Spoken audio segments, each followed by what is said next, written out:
La semana pasada aprendimos qué significa el Bicentenario. Recorrimos la ruta para la proclamación de la independencia y descubrimos algunos logros relacionados con la libertad, la educación, el derecho al voto femenino, los derechos del niño, el himno del Bicentenario, entre otros. Durante la presente semana continuaremos indagando para dar respuesta a la pregunta: ¿cuáles son los logros alcanzados durante estos 200 años de independencia de nuestro país? ¿Y cuáles están pendientes de alcanzarse en beneficio de todas y todos? Así podremos participar con nuestras opiniones en la conmemoración del Bicentenario de nuestro país. Buscando información, encontré fotos de un paseo muy lindo por Lima que hice antes de la pandemia. ¿Conocen este parque? Les cuento que a través de la historia de este famoso parque conoceremos un poco más sobre la historia de nuestro país y algunos cambios que se dieron por la migración interna en estos 200 años de independencia. Bien, he ido a ese parque cuando visité Lima hace algún tiempo. ¿Sabes qué recuerdo de mi paseo por el Parque de la Muralla? ¿Qué cosa, Techi? Que nos contaron que fue construido en un lugar donde antes había una gran muralla que rodeaba Lima. ¿Te imaginas vivir en una ciudad amurallada? ¡Ay, no! ¿Cómo habrá sido? De hecho, durante 200 años, Lima fue una ciudad rodeada de murallas. Desde la época de la colonia hasta 50 años después de la independencia. ¿Ahora qué recuerdo? Cuando fui de paseo por el Parque de la Muralla con mi familia, nos contaron algo que llamó mi atención.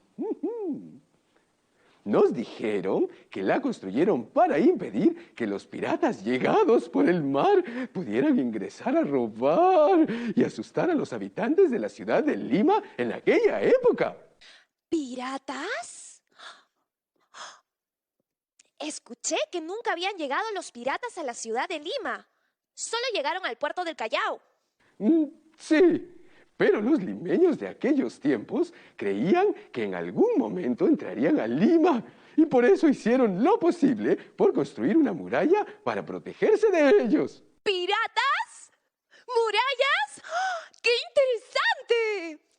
¿Qué tal si llamamos a nuestro querido Héctor Gallo de la Roca para que nos cuente un poco más? Valentín me contaba que la construyeron para evitar que los piratas invadan Lima y no roben las riquezas de la ciudad.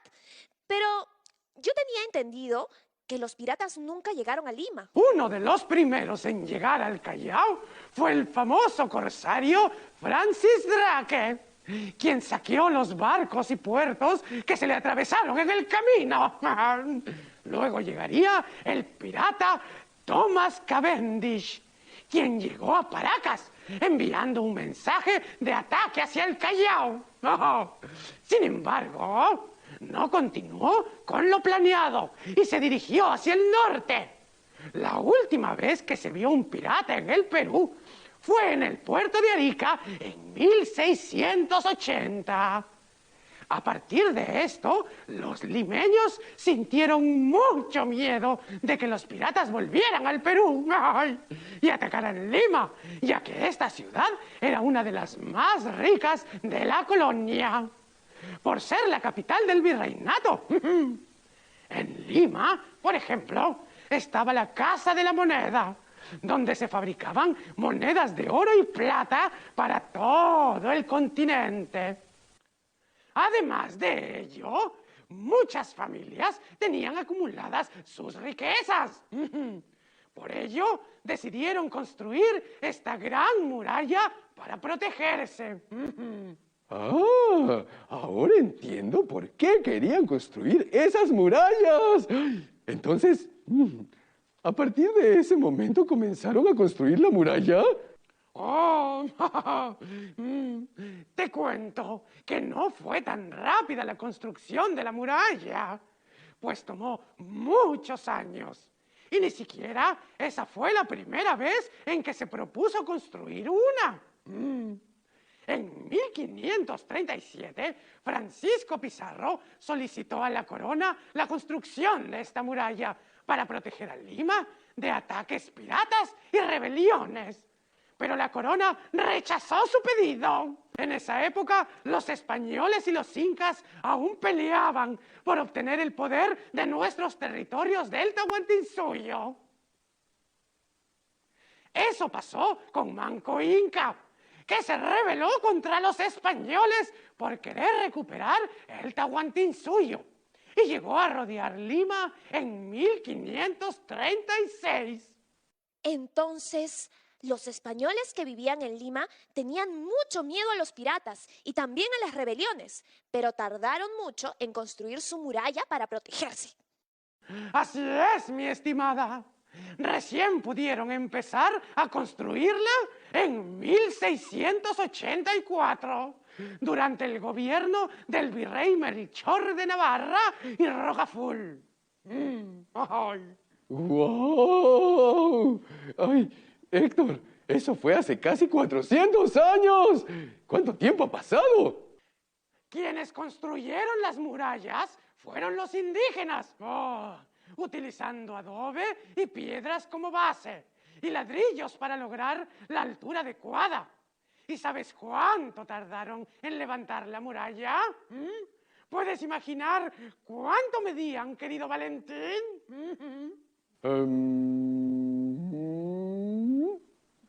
No. Ay.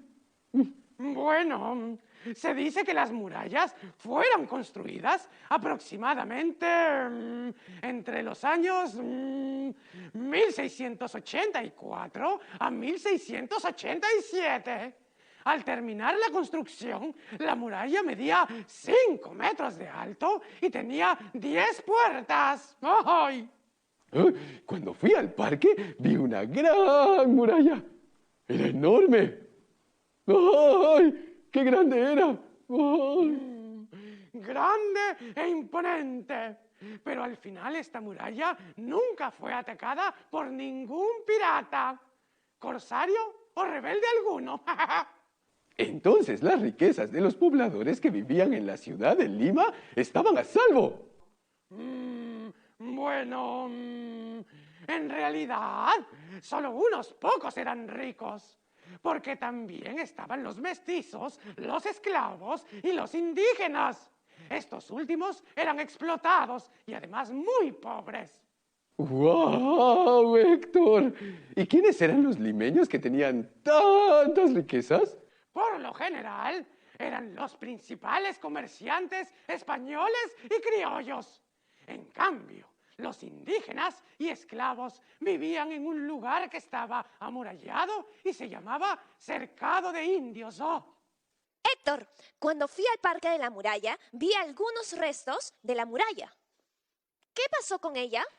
La muralla sobrevivió a la época de la independencia, pero con el tiempo se convirtió en un obstáculo, porque Lima empezó a crecer y crecer. ¡Ah, claro! Y seguro las murallas impedían que se construyan más casas. Así es. Además, las murallas ocasionaban que la basura se acumulara y que la ventilación de la ciudad no sea adecuada frente a las pestes o enfermedades de la época. Y es así que todo llegó a su fin en 1868. Lima sufrió una epidemia de fiebre amarilla y muchos culparon a la muralla por no permitir la circulación del aire. ¡Y ¡pum! La derribaron. ¡Exacto, Valentín! El mismo año de la epidemia, en 1868, el presidente José Balta mandó derribarla. Pero imagínate, derribar la muralla no fue fácil. Duró alrededor de 4 años. ¡Ay! Pero no toda la muralla fue derribada. Quedaron algunos restos como recuerdo del pasado. ¡Ay! Héctor nos ha contado que Lima creció mucho. ¿Cuánto ha crecido en estos 200 años? ¡Santas plumas! ¡Muchísimo! Una vez derribada la muralla, Lima creció muy rápido. En estos 200 años, Lima pasó por muchos cambios, querida Techi. No solo aumentó la cantidad de personas, sino que también hubo cambios en los modos de vida, en las costumbres. Y muchos de estos cambios fueron a causa de las migraciones del campo a la ciudad. Oh, yo quiero saber sobre eso. Mucha gente de mi familia es migrante porque se han desplazado de un lugar a otro para estudiar y trabajar. ¡Sí! ¡Qué tema tan interesante! Héctor nos contaba que después de derribar la Gran Muralla, Lima creció muchísimo, sobre todo por las migraciones. Así es. Pero antes de seguir contándoles, creo que mejor vemos este video sobre un personaje muy importante que representa de excelente manera la migración del campo a la ciudad de Lima en los años 50. Macabot, ¿me ayudarías a proyectarlo?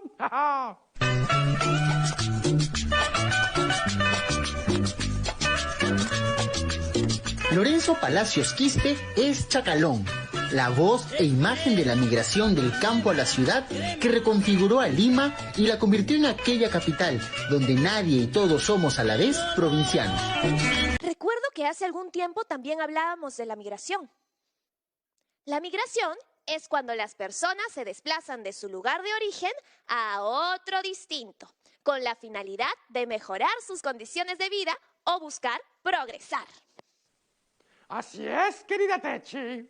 En los años 50, en el Perú, ocurrió un fenómeno llamado migración interna, donde muchas personas de diferentes departamentos del Perú salieron de sus lugares de origen para irse a vivir a la capital, buscando un futuro mejor. Por eso se le conoció como migración del campo a la ciudad. Escuchen, Macabot me ha dado un gran dato. ¿Sabían que en 1950 Lima tenía 1 millón de habitantes y ahora, según el último censo, tiene casi 10 millones? Es que la población ha crecido como consecuencia de la migración. Mis tíos le contaron que antes Villa El Salvador no existía. Que era un arenal y que poco a poco se fue poblando, hasta convertirse hoy en uno de los distritos más grandes de Lima. Macabot encontró estas fotos de cómo era antes Villa El Salvador y cómo es ahora. En estas fotos podemos ver los inicios del distrito de Villa El Salvador en 1971 y una foto del mismo distrito en la actualidad. ¿Y cómo así cambió? Es que en 1971, un grupo de personas migrantes de las distintas regiones del país llegaron y comenzaron a construir sus casas en unos terrenos desiertos ubicados en Pamplona. Lo llamaron Villa El Salvador.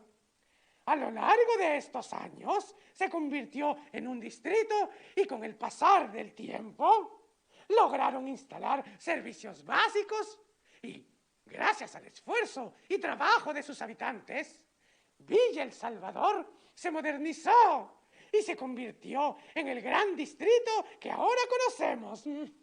La convivencia es muy importante y eso implica conocernos, dialogar, respetarnos y ser tolerantes con los demás. ¡Qué buen mensaje, querido Héctor! Y justo es el momento preciso para despedirnos por el día de hoy. Muchas gracias por acompañarnos, querido Héctor. Siempre es un placer compartir con ustedes. ¡Ay! Y las niñas y los niños de la red. ¡Me voy volando! Yo también me voy, Techi. Estas semanas estamos viendo los cambios por los que ha pasado nuestro país desde la independencia. ¿Qué creen ustedes que aún falta por lograr? Hoy vimos cómo ha ido cambiando nuestro país por diversas causas, como la migración, pero aún queda por saber mucho más. ¡Nos vemos pronto!